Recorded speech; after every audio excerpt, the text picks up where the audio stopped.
thème, la vie du couple. Référence biblique, Évangile selon Jean chapitre 1 verset 4. La créature humaine à l'image du Créateur a préféré pour d'autres vivre dans les ténèbres et pour certains marcher et vivre avec les ténèbres. Que le Seigneur nous éclaire. La vie est un choix, dit-on. Elle est un choix pour les désordonnés et devient une contrainte pour ceux qui veulent vivre dans la volonté de Dieu. Il revient à tout homme parfait de vivre dans la volonté de Dieu. Et vivre dans la volonté de Dieu, c'est vivre le spirituel de Dieu sur la terre, car la terre est remplie des ténèbres. Quand on parle de la vie, elle se retrouve dans la parole de Dieu.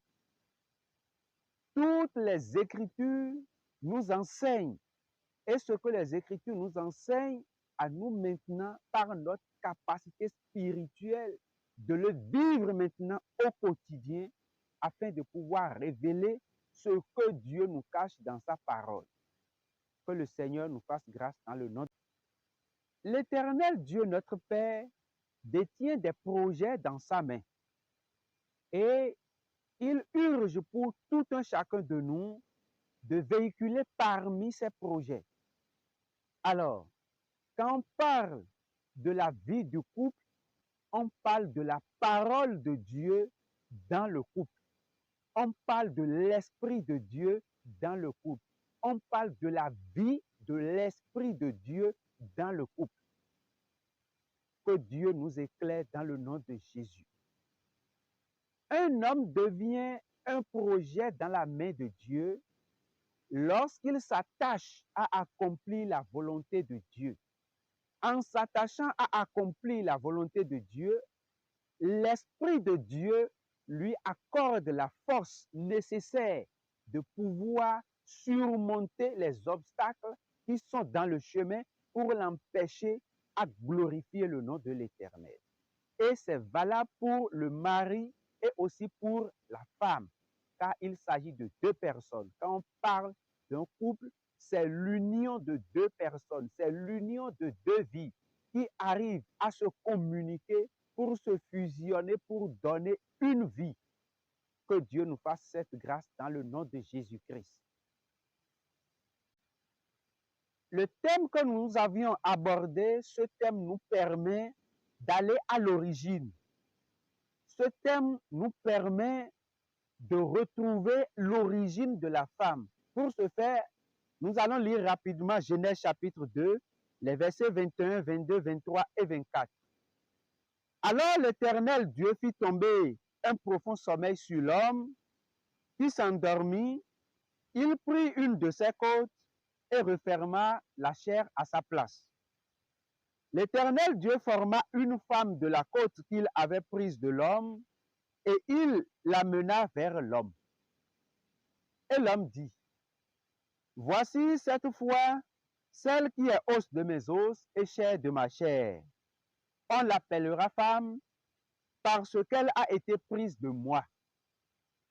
C'est pourquoi l'homme quittera son père et sa mère pour s'attacher à sa femme et ils deviendront une seule chair. Que le Seigneur nous bénisse dans le nom de Jésus-Christ. L'origine de la femme, c'est l'homme. Quand la femme ne reconnaît pas son origine, c'est une chose très dangereuse. Une fois que la femme qui est au foyer, qui vit dans le couple avec un homme, reconnaît son origine, il n'y a plus de problème.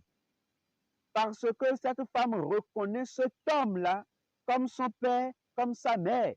Et tout le respect qu'il avait auprès de ses parents, il inculque maintenant ce respect à son mari, qui devient son père, qui devient aussi sa mère. Que le Seigneur nous éclaire et assiste tous les couples au nom de Jésus-Christ de Nazareth.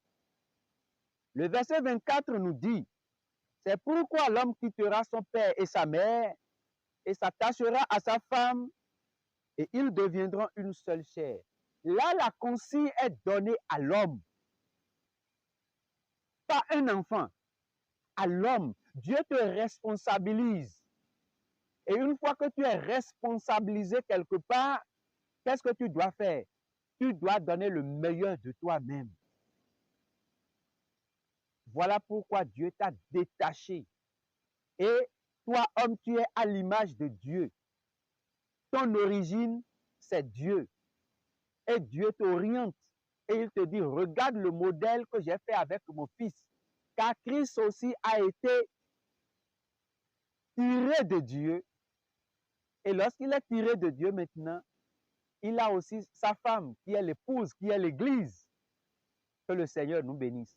Et Christ a donné le meilleur de lui-même pour que l'Église soit. Et il a tout fait pour réserver même la nouvelle Jérusalem pour l'Église. Béni soit le nom de l'Éternel. Et que tous les maris reçoivent maintenant cette capacité telle que Jésus-Christ l'a reçue auprès du Père pour pouvoir tenir ferme et réserver et un bel appartement du nom de Jérusalem, la nouvelle Jérusalem, à l'Église, que les hommes aussi, les maris aussi, en possèdent ainsi cette capacité pour agir et pour faire pareil aussi à leurs femmes dans le nom de Jésus-Christ de Nazareth. La vie du couple, c'est l'union de deux personnes, de deux vies, mari et femme, qui se communiquent pour aboutir à la fusion en une vie. Que le Seigneur nous bénisse dans le nom de Jésus. Et pour ce faire, ce n'est pas du jour au lendemain, non. Voilà pourquoi l'Esprit de Dieu nous alerte. Et nous allons lire rapidement Éphésiens 5 au verset 14. C'est pour cela qu'il est dit, réveille-toi, toi qui dors. Il y a beaucoup de couples qui dorment aujourd'hui. La parole de Dieu est avec nous. La parole de Dieu qui est un modèle pour nous est avec nous. Pour autant, ne voulons pas nous comporter selon ce que les Écritures nous déclarent. Quand les Écritures disent à la femme, soumettez-vous à vos maris. Et les Écritures disent à l'homme, aimez vos maris. Nous refusons. Nous rejetons complètement la parole de Dieu. Nous sommes en train de dormir. Et nous dormons où? Nous dormons parmi les morts. C'est ce que les Écritures disent. Et est-ce que nous allons toujours continuer par dormir parmi les morts? Et ces morts ne sont rien d'autre que les couples, nos frères et sœurs qui sont morts. Ils sont morts. Il y a des cas de divorce, n'importe comment. Il y a des couples et ils vivent dans la même chambre, mais ne se parlent pas, ne se disent même pas bonjour. Que le Seigneur nous en épargne. Je dis que le Seigneur nous en épargne. Alors toi qui es sous l'écho de cette voix, revois ta copie et corrige-toi. Écoute la parole de Dieu, car c'est pour ta vie. Que le Seigneur nous bénisse au nom de Jésus-Christ de Nazareth. Ici, nous allons aborder un point très capital. Et ce point a de l'influence dans la vie de beaucoup de couples. Et nous allons lire rapidement Galates chapitre 4, les versets 1 et 2. Or, aussi longtemps que l'héritier est enfant, je dis qu'il ne diffère en rien d'un esclave, quoiqu'il soit le maître de tout. Mais il reste sous des tuteurs et des administrateurs jusqu'au temps marqué par le Père. Toi qui as été responsabilisé, toi à qui l'Éternel a revêtu le nom de la femme, toi qui as reçu maintenant cette couronne sur ta tête, tu dois beaucoup faire attention. Si tu ne fais pas attention, tu deviendras enfant.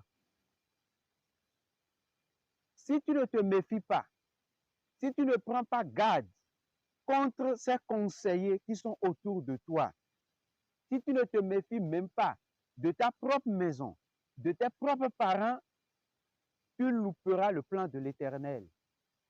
C'est une chose très grave.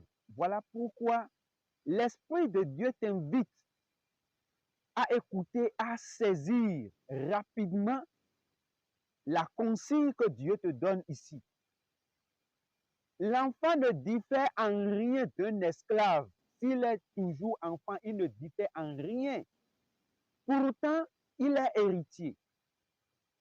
En tant que femme, tu as hérité la maison de ton mari. Tu hérites la maison de ton mari. Ton mari devient ton père, ta mère, tes frères, tes soeurs, tes tantes, tes oncles. C'est ce que la parole de Dieu nous dit par ici.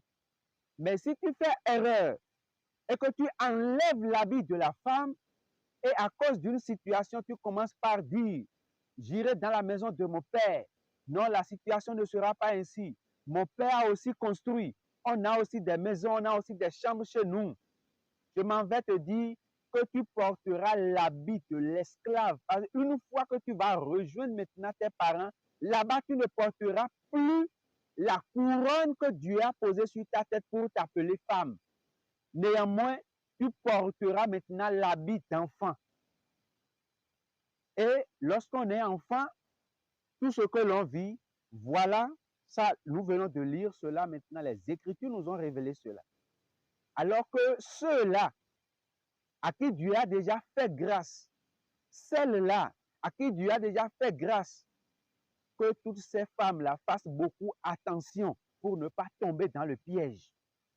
Parce que ça détruit beaucoup de couples aujourd'hui. Ça détruit les enfants de Dieu aujourd'hui. Ça détruit la vie de bon nombre de couples.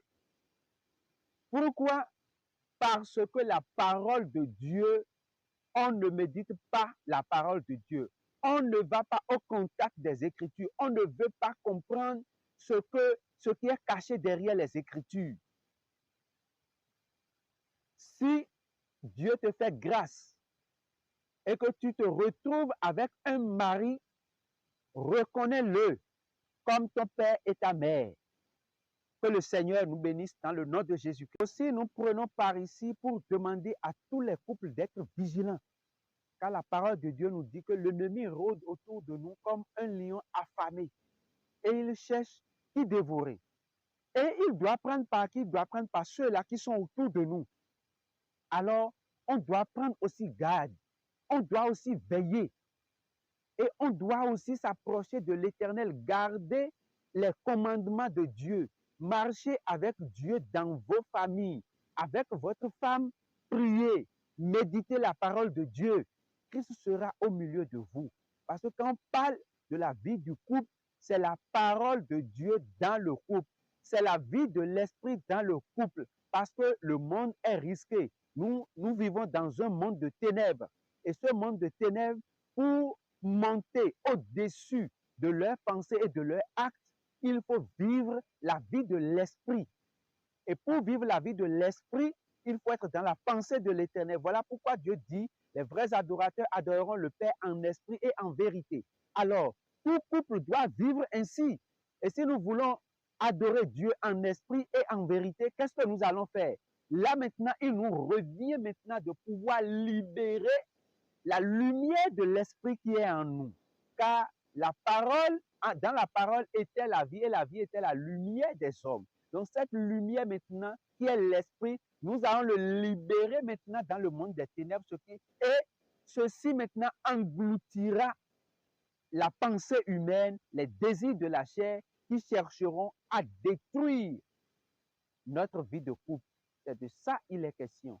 Que le Seigneur nous éclaire et qu'il nous fasse grâce et qu'il nous élève dans le nom de Jésus-Christ de Nazareth. Amen.